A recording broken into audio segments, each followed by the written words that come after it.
Hi everyone, welcome to the YouTube channel. In this video we will see how to cancel Adobe subscription. If you want to cancel the subscription of your Adobe for any reason, then in this video I'll show you how you can do it easily. So first you have to go to the browser and then you have to search for Adobe, and once you search for it, from the results you have to simply go to the Adobe. Make sure this is the same link which is by Adobe itself. Once you click onto it, you will get onto its website. Then it will ask you for sign up. If not, then that means you're already signed in with your account. On the right side you will see your account icon, maybe your profile icon. You have to simply click onto it. After that the options will appear, and from these options you will see the option for view all plans, or you specifically see the plan that you have, so you have to click onto it, and after that your plan will open.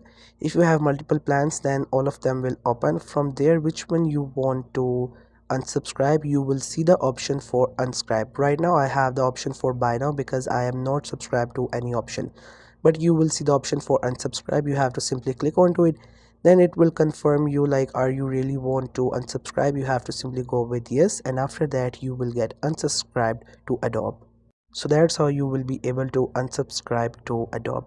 I hope you find this video helpful and informative. Make sure to subscribe to the YouTube channel for more informative videos and updates. You can leave a like, comment. If you have any queries, feel free to ask. Thank you so much for watching the video.